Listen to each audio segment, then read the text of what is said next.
अस्सलाम वालेकुम, मैं हूँ Roshan Aftab, applied psychologist, special educator and trainer.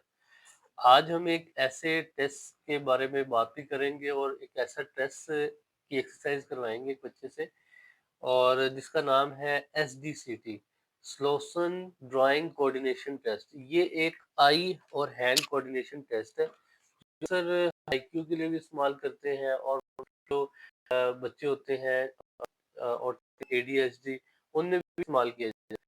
तो मैं एक इसको अप्लाई करूंगा आर्ट्स के, और तो आइए आप अपना इंट्रोडक्शन करवाओ। अस्सलामुअलैकुम। मेरा नाम अब्दुल है। मेरे पापा का नाम अदील है। मैं 1 क्लास में पढ़ता हूँ। मेरी एज 8 इयर्स है।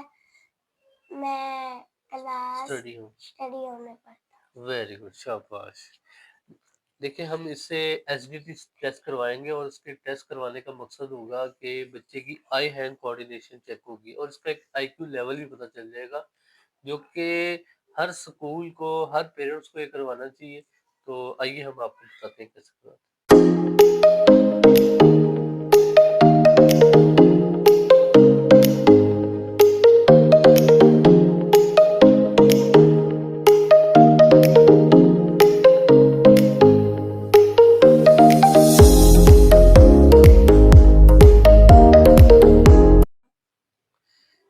ये हमने टेस्ट कंप्लीट करवा ली है, SDCT। ठीक है, इससे बच्चे के एज के मुताबिक करवाया जाता है। जैसा कि आप देख सकते हैं कि इस रो के अंदर 6 है, 1 2 3 4 5 6। फिर सेकंड पेज के अंदर हमने 7 और 8, ये 8 बॉक्सेस हमने इससे फिल करवाए हैं। बच्चे की एज चूंकि 8 इयर्स है, तो हमने 8 बॉक्सेस को फिल करवाया है।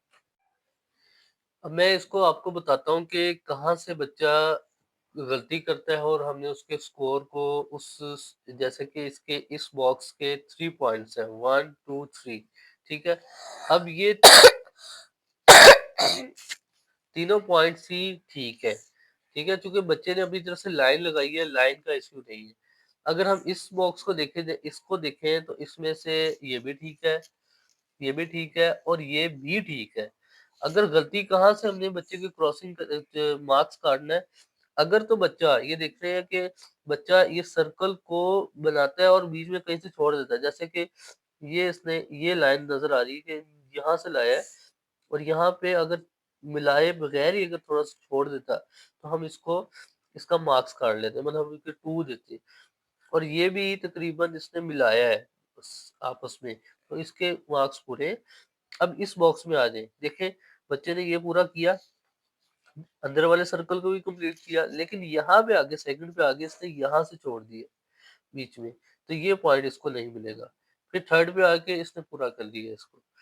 अब यहाँ पे बॉक्सेस की बात की जाए, तो बॉक्स के लाइन के अंदर रहना बहुत जरूरी है। पहला जो है इसको पॉइंट नहीं मिलेगा क्योंकि इसने लाइन को टच कर ली है। दूसरे का भी पॉइंट नहीं मिलेगा क्योंकि इसने ये छोटी सी, क्योंकि इसमें बच्चे का कॉन्सेंट्रेट देखना होता है, इसको कंप्लीट नहीं किया। तीसरे का पॉइंट मिलेगा इसको, इसको 1 पॉइंट, ये इस बॉक्स, इस लाइन के अंदर इसको 1 मार्क्स मिलेगा। अगर इसकी बात की जाए तो इसमें से भी जो हमने गलती देखनी है ना, अगर तो इसको ये कंप्लीट कर देता और इस बॉक्स को भी साथ आपस में मिला देता, तो उसको पॉइंट मिल जाना था। इसका पॉइंट भी नहीं मिलेगा, इसका भी इसमें यहाँ पे आके उसको छोड़ दिया, इसका पॉइंट भी नहीं मिलेगा। थर्ड का पॉइंट हम दे देंगे क्योंकि उसने, बच्चे ने अपनी तरफ से सर्कल को कंप्लीट किया है, कहीं से भी जगह नहीं छोड़ी, इसका कंप्लीट, इसका पॉइंट भी इसको मिलेगा। अब हम जा अब हम बात करते हैं ये 7 नंबर की। इन्होंने 7 नंबरिंग भी दी हुई है, नंबर 7 है, नंबर 8 है। ठीक है, इसका पॉइंट इसको मिलेगा नहीं मिलेगा, बल्कि आप वो पे देखें, यहाँ से इसने, बच्चे ने छोड़ दी है इसको, इसका पॉइंट भी नहीं मिलेगा, इसका पॉइंट भी नहीं मिलेगा, इसका पॉइंट भी नहीं मिलेगा, क्योंकि यहाँ पे इसने आगे इसको छोड़ दिया। ठीक है, हमने पहले इसको इंस्ट्रक्शन नहीं दी थी। ये बच्चे का तभी चेक होता है कि जब आप उसको इंस्ट्रक्शन फ्री रखते हैं। ठीक है, अब यहाँ पे अगर बात की जाए, तो यहाँ पे आके इसने लाइन को टच कर दिया, इसका पॉइंट नहीं मिलेगा। ये लाइन से बाहर ले गया, इसका पॉइंट भी नहीं मिलेगा। और ये भी लाइन को टच कर दिया, इसका पॉइंट भी नहीं मिलेगा। Thank you very much. देखिए, हमने इसकी स्कोरिंग कंप्लीट कर ली हुई है और जैसे कि हमारे पास 8 जो है वो लाइन्स थी और उनके अंदर 3-3 बॉक्सेस थे। तो अगर 8 थ्रीज़ आर करें तो 24 बनता है। 24 में से इसका आंसर आया है, इसकी स्कोरिंग आई है 13। 11 जो है वो एरर्स हैं, 11 एरर्स हैं।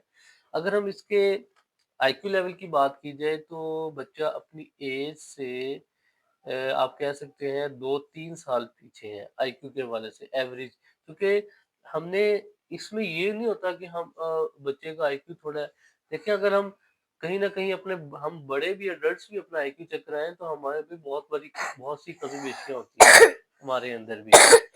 इसको करवाने के लिए ईज़ी क्या होगा मतलब कि इसके पेरेंट्स के लिए, उसके टीचर्स के लिए कि बच्चे को उसकी एज के मुताबिक हैंडल करें। अगर बच्चा अपने आप को 1 का बता रहा है तो आप इसको नर्सरी और प्रेप का बच्चा समझ के इसको डील करें, तब वो अच्छे तरीके से उसको लर्न भी करेगा, सीखेगा भी कभी।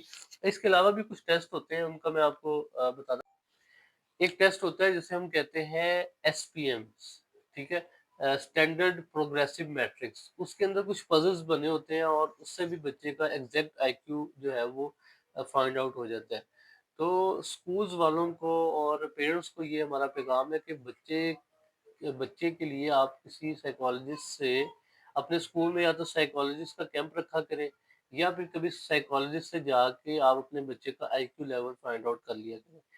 इनके आपके लिए बहुत आसानी हो जाएगी कि आपको अपने बच्चे को डील करना आ जाएगा कि बच्चे को हम या तो अब इस बच्चे को हम मार से पेश आएँ और उसको मारें और कहें कि ये क्यों नहीं लर्न कर रहा है, ये क्यों नहीं इसको ये चीज़ें आती हैं, इसको कलर्स क्यों नहीं आते, इसको अल्फ़ाबेटिक क्यों नहीं आते, इसकी वर्डिंग, सेंटेंस क्यों नहीं क्योंकि अब बच्चा अपने अगर थोड़ा-सा आईक्यू से कम अगर है भी, तो हम उसके ऊपर उसके मेंटल लेवल पे जाके हमने उसको चीज़ों को लर्न करवाना है, ठीक है? अब बज़ाहिर तो बच्चा अगली क्लास में प्रमोट हो रहा है, तो देखिए डेफ़िशिएंसीज़ तो आ रही है ना, ये तो अब आप कह सकते हैं कि नंबर 1 तो मैं कहूँगा कि मैं पेरेंट्स के ऊपर करूँगा जो पहली जो दरसगाह होती है वो पेरेंट्स ही होते हैं।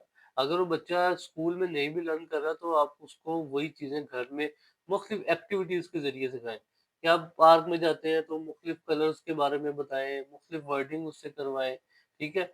और अगर बात की जाए स्कूल टीचर्स की तो उनमें ये होता है कि जी आप उसको सारे बच्चे जो अब हैं पढ़ रहे हैं, तो आप उस बच्चे को एक अलहदा थोड़ा-सा टाइम दें, उसको समझें कि बच्चा अपने थोड़ा-सा ऐज के अकॉर्डिंग उसका आईक्यू नहीं है, थोड़ा-सा आईक्यू बिलो है, तो ऐसा होना कोई जो है वो कोई इश्यू वाली बात नहीं है। तो साइकोलॉजिस्ट से बहुत ज़रूर कंसल्ट करवाएँ, अपने बच्चे का आईक्यू ज़रूर चेक करवाएँ। बहुत शुक्रिया।